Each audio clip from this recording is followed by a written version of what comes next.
Empty.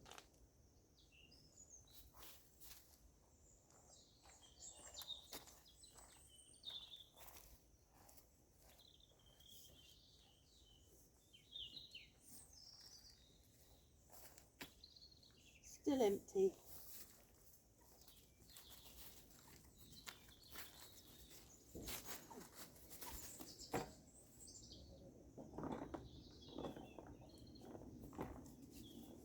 Let's see if you can share that without fighting.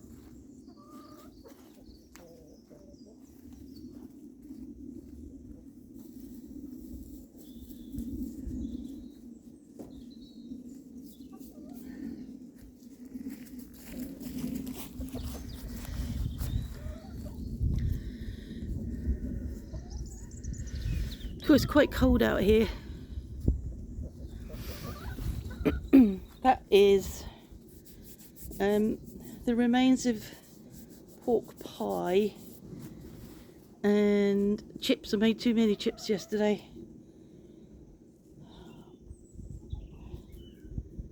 And I thought the best way to serve it up for them is in there. Otherwise, if it is in a round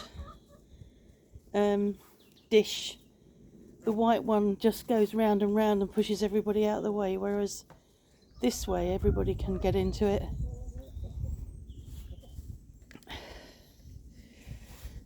I noticed Mrs. Brahma yesterday was looking interested in where they lay eggs.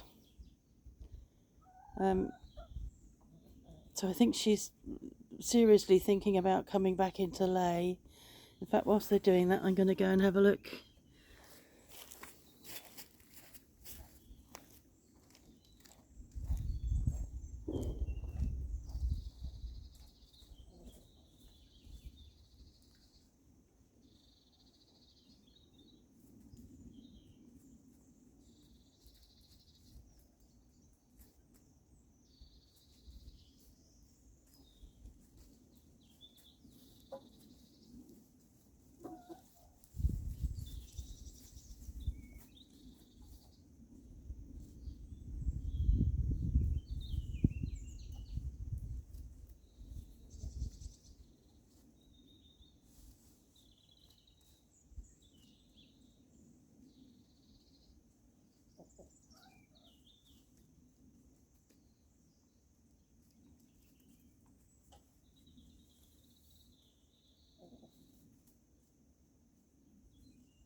God, it's cold out here.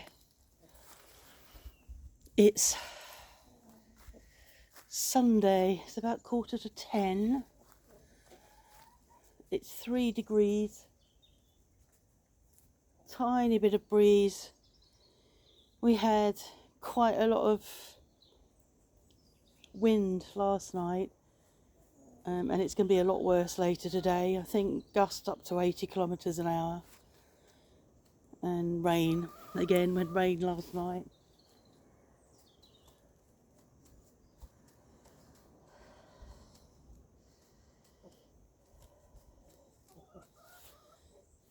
Somebody tried to hack into my Facebook account, which has to wait 30 days to be deleted. I got emails this morning with a code. Ooh, that'd be mean. It's enough for everybody. And you can notify Facebook if you weren't asking for a change of password, so I've sent a notification back. But I'm really annoyed. It takes 30 days for the account to delete, so it's just sitting there, sort of vulnerable, I suppose, to people wanting to do something with it. I don't know why anybody would want to do anything with it, but I'm still using WhatsApp, which is also belongs to Meta.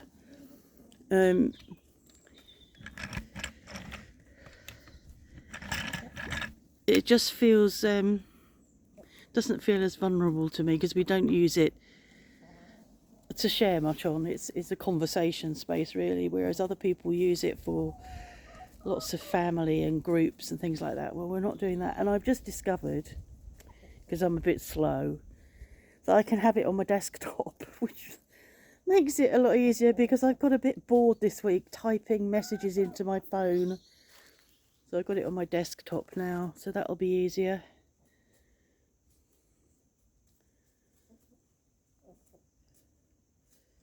It's still difficult not having Facebook.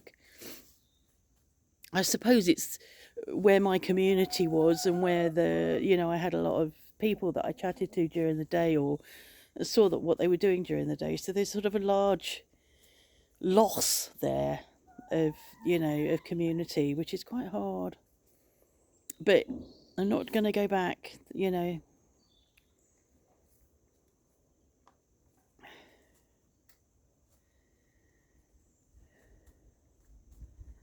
was thinking about Ida. I don't know where she is now. She's gone. She was thinking about Ida, who about this time of year was born, probably about, trying to remember how long ago now, about 11 years ago, was born in the snow under a tree. As she's a Ouessant sheep, which is a very resilient, tough breed that are born or come from an island called Ouessant off the coast of Brittany, out in the English Channel. So they're very rugged, and living outdoors is their norm. So they don't need shelter. They need to be able to get out of the rain, so she does need shelter for that. But other than staying out of the rain, she very rarely goes into the shelter.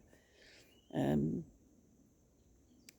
she doesn't have any extra food because she's not an indoor sheep, so she doesn't need feeding. She gets all that she needs from her environment and from, I can see it coming out of the chicken coop, and from the chicken food. I see you.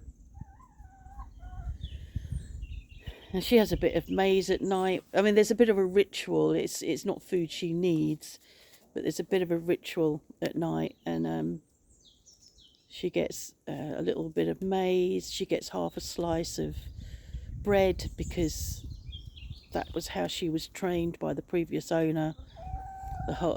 When we got the sheep, we had three. We had Ida's mum and her half brother, and all of them would come if you called them, if you offered bread. So it's just become a ritual, but it is really a very small amount of bread that she has every night as part of its bedtime ritual.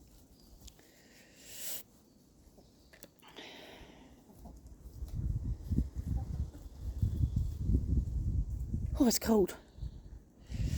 I might have to go in now. let the fire go out overnight because I thought it was mild, and left all the shutters are closed and the curtains are closed. But actually, the lounge is now quite not cold, but colder than I would like it. So I'm going to go in now and see if I can get the fire going, rather than wait for Mark. Because if I wait for Mark to do it, I'll wait another hour or two. If I do it myself, it'll be warm.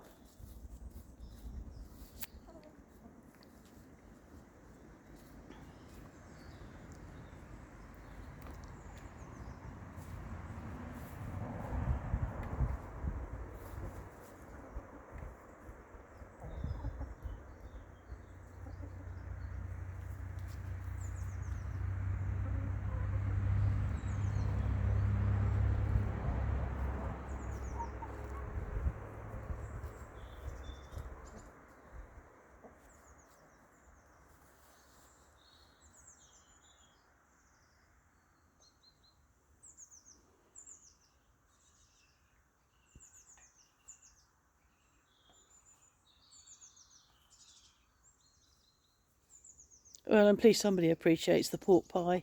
We didn't, we didn't like it. We couldn't get the we were missing a piece. We couldn't find the blade that goes inside the mincer, and so I had to cut up the pork by hand, and it just didn't bond. So you cut into it and it fell apart, and it was gluten. My attempts at gluten-free pastry, which are always pretty crap. So yeah, but looks like the hens are enjoying it, so that's good. It's always good to be able to pass food on. Okay, thanks for watching. See you next time.